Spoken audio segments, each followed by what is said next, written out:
Hey everyone, today I would like to discuss with you the charging system maintenance and diagnosis and explain the alternator and voltage regulator maintenance, checking alternator belt, charging system diagnosis, alternator output test, voltage drop testing, and scan tool diagnosis. When an alternator begins to fail, it provides inconsistent voltage to electronic accessories. Generally, it would be in the form of under or overperforming vehicle components, such as headlights that are either too dim or extremely bright. The vehicle may also experience flickering lights that erratically go from bright to dim and vice versa. Sometimes a dead battery is just a dead battery.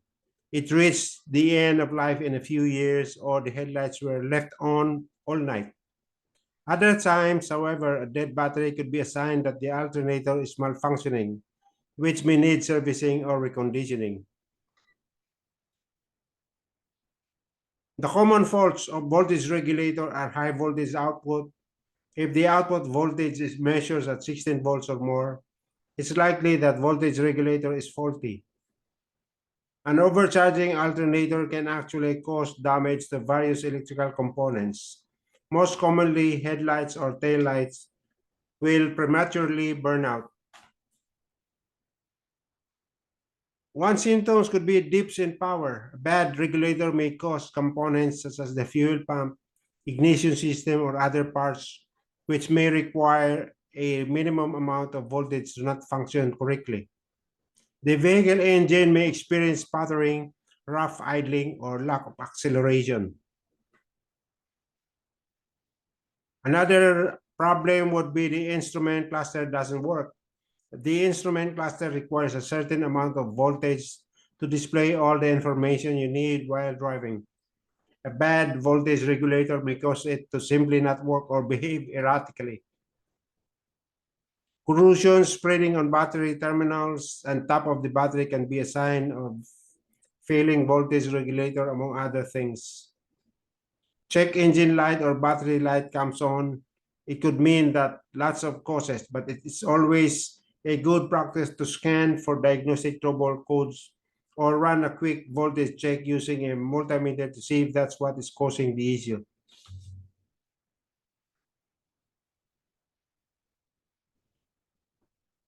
Alternator belt condition and tension are extremely important for satisfactory alternator operation. A loose belt causes low alternator output, which may result in a discharged battery. A loose, dry, or worn belt may cause squealing and chirping noises, especially during engine acceleration and cold startup. Checking alternator belt condition and tension. The alternator belt should be inspected for cracking, oil, worn, or glazed edges, tears, and splits, as this is one of the major causes of failure of the alternator. If any of this condition is present, the belt should be replaced. Since the friction surfaces are on the sides of a V-belt, wears occurs in this area. If the belt edges are worn, the belt may be rubbing on the bottom of the pulley. This condition causes belt slipping, and belt replacement is necessary to correct this problem. Whenever the belts must be removed, always check all pulleys and tensioners on the engine. Some problems that may not be noticed otherwise can be repaired before serious damage happens. With the engine stopped, belt deflection may be measured to test belt tension. The maximum deflection should be 0.5 inch per foot of free span. The belt tension may be measured with a belt tension gauge placed over the center of the longest belt span. The tension of indicated on the gauge should equal the vehicle manufacturer's specification.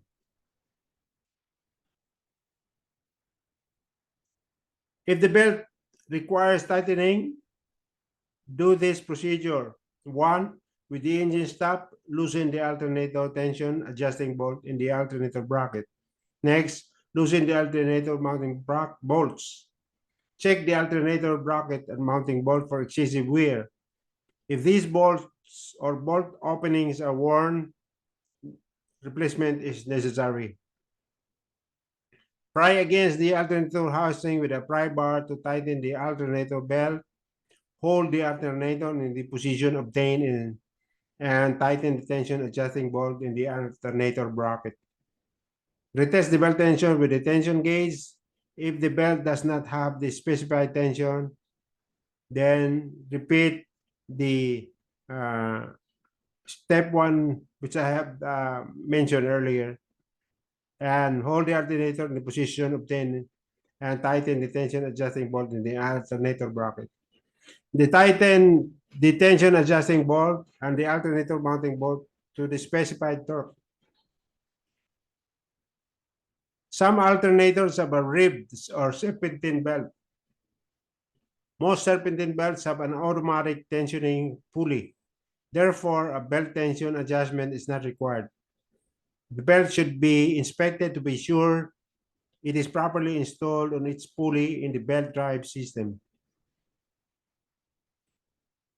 The tension of a serpentine belt may be measured with a belt tension gauge in the same way as the tension of a V-belt.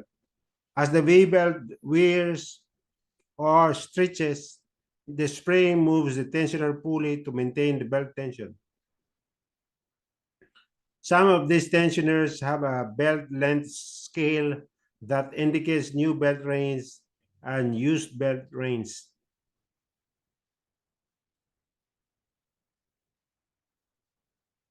If the indicator is out of the used belt length range, belt replacement is required.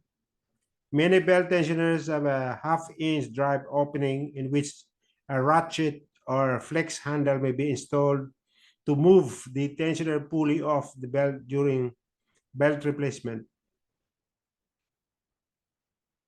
Belt pulleys must be properly aligned to minimize belt wear. The edges of the pulleys must be in line with the straight edge is placed on the pulleys. A misaligned alternator pulley may cause repeated belt failure. It is not uncommon for serpentine belts to quickly develop small cracks. All other replacement criteria are the same as for V-belts.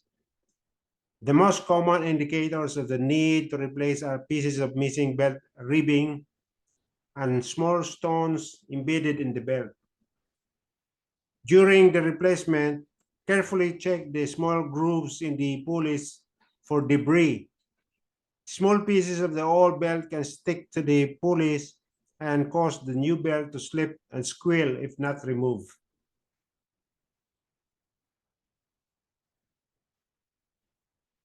When a vehicle is in the shop for minor service, the operation of the charge indicator light should be checked.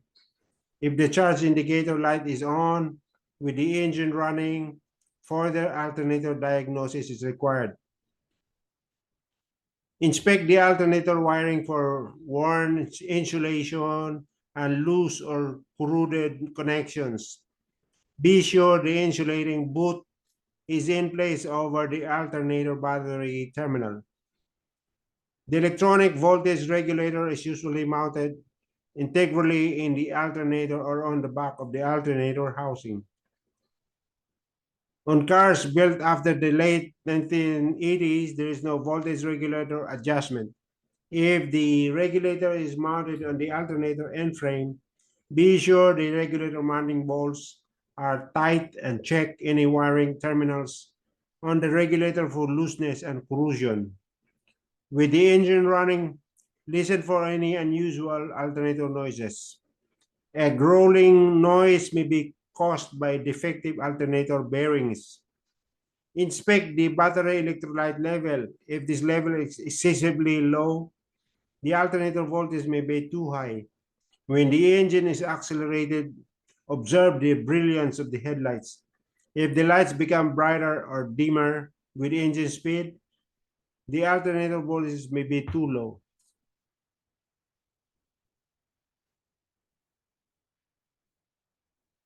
When diagnosing a charging system, one of the most important tests is the alternator output test.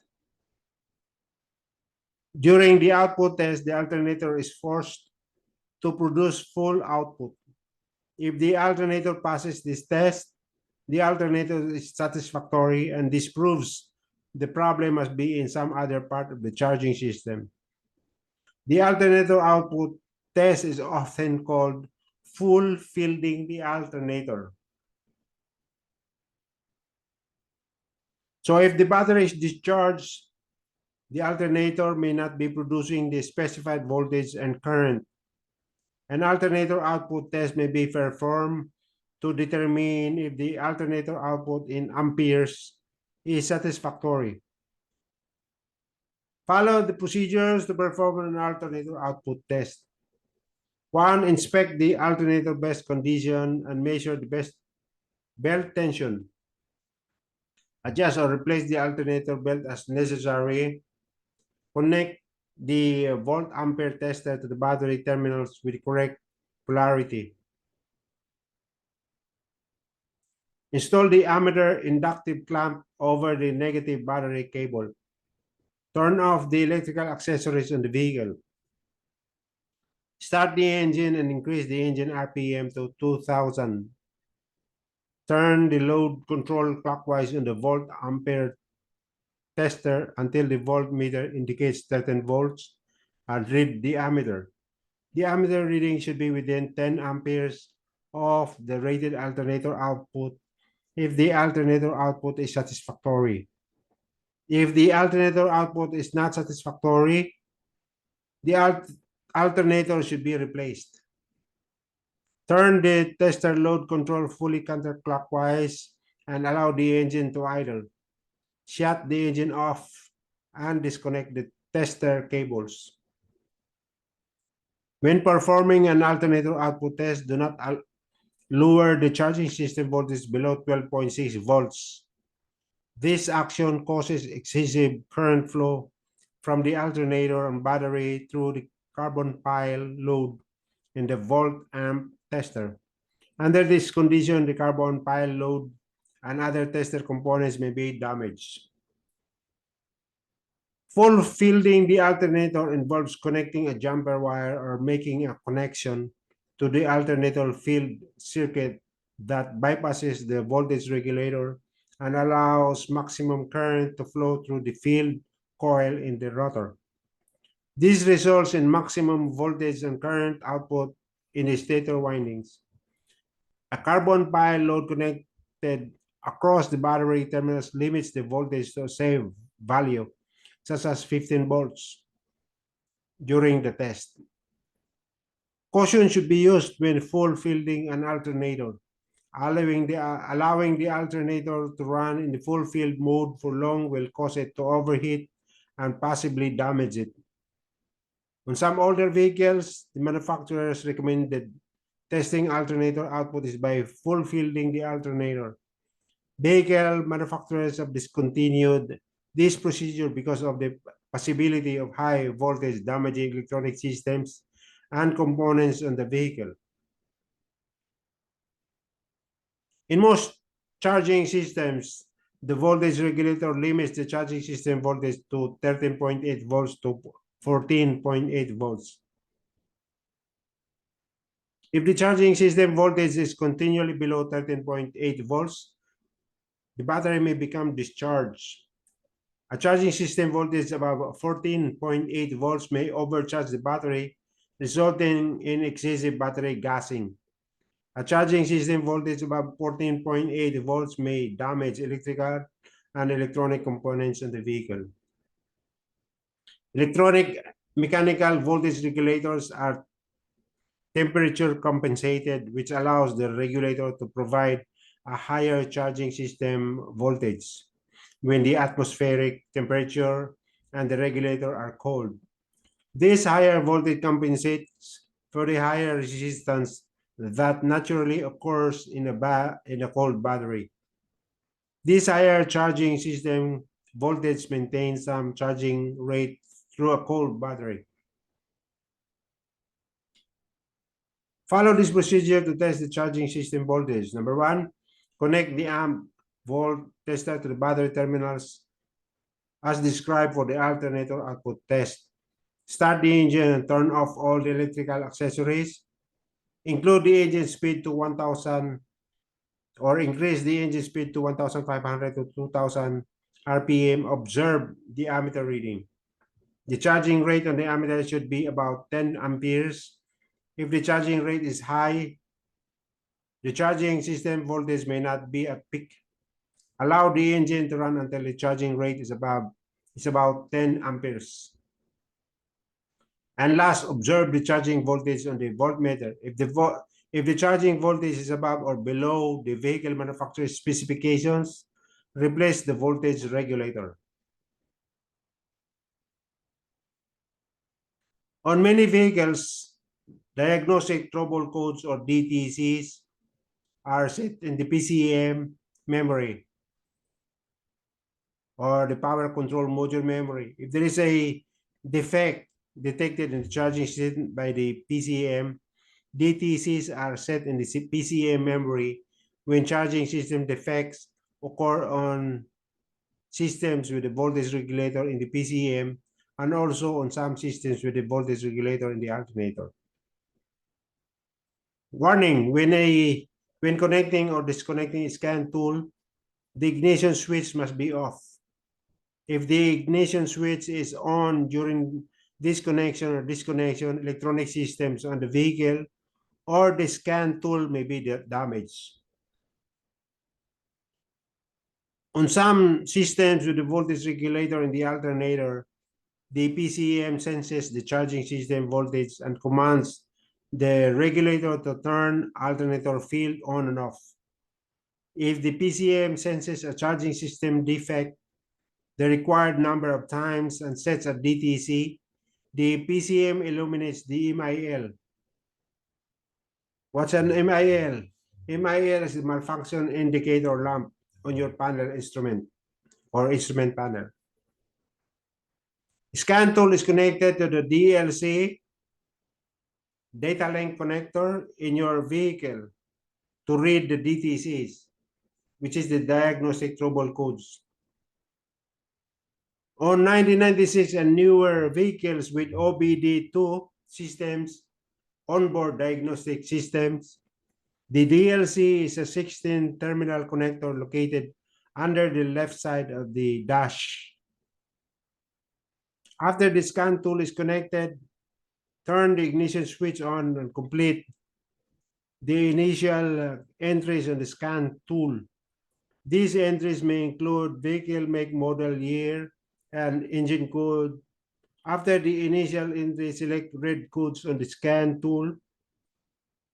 The DTCs vary depending on the vehicle make and model.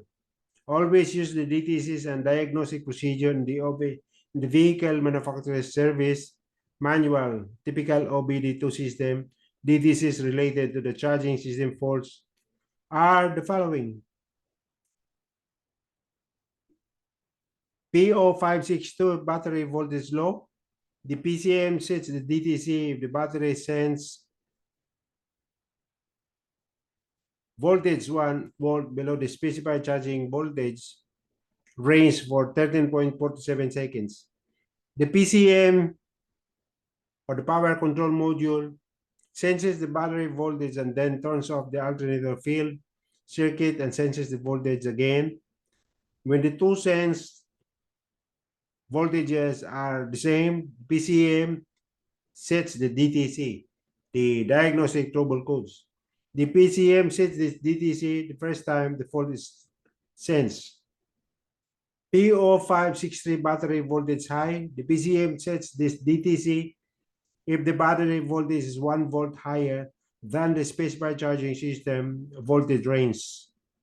The PCM sets this DTC the first time the fault is sensed. P0622 alternator field control circuit. The PCM sets this DTC if the PCM tries to regulate the field current with no result. The PCM sets this DTC the first time the fault is sensed. P2503 charging system voltage low. The conditions required to set this DTC are the same as the condition for P0562.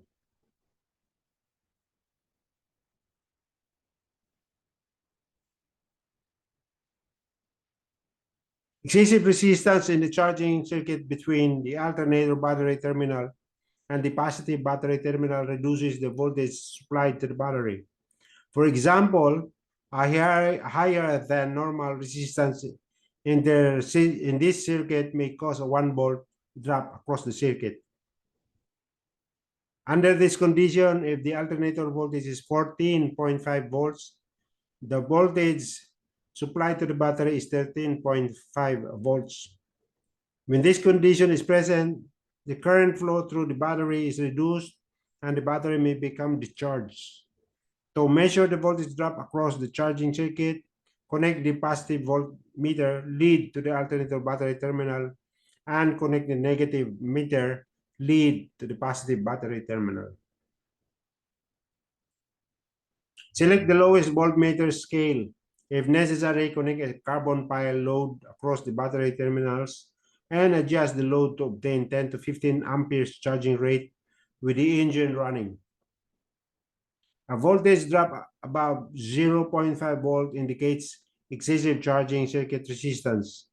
To measure voltage drop across the alternator ground circuit, connect the negative voltmeter lead to the negative battery terminal and attach the positive meter lead to the alternator case. With the engine running and a 10 to 15 ampere charging rate, the maximum voltage drop should be 0.2 volt. If an alternator output test indicates the alternator is defective, the common procedure in the automotive service industry is to replace the alternator assembly, or the whole alternator. Because of high labor cost, it is usually more economically feasible to replace rather than repair an alternator. But other mechanics or auto electrician prefer to because this challenges them to make repair or overhaul or recondition the alternator itself. Or it could be that the alternator only needs replacement of the bracket bushing, replacement of the front and rear bushing, or rather bearing of the alternator, or even just changing the brass or changing the bridge rectifier. Always disconnect the negative battery cable before attempting to remove the alternator. Always do that. That is the best practice in starting the work on the alternator. Always disconnect the negative battery cable first, or you don't have to remove the positive cable. Just the negative cable, which is the ground, chassis ground, should be removed from the battery. Some replacement alternator are supplied without a pulley, so the pulley must be removed from the old alternator and installed on the replacement alternator. If there are some alternator brands which is equipped with pulley, surely that would be expensive alternator but if the alternator does not have or is not equipped with a pulley, then that would be cheaper than the one with a pulley. But if you have an old pulley from the old alternator, then you can always use that for your new alternator. So if the alternator has a press-on pulley, the proper pulling and installation tools must be used to remove and replace the pulley. On many alternators, the pulley is retained on the shaft with a nut and lock washer. These alternators usually have a hex opening in the center of the rotor shaft. An Allen wrench may be installed in this opening to hold the shaft while the pulley nut is loosened. After the pulley nut and lock washer are installed, be sure the nut is tightened to the specified torque. If the mounting holes in the alternator bracket are worn, replace the alternator bracket together with the bracket bushing.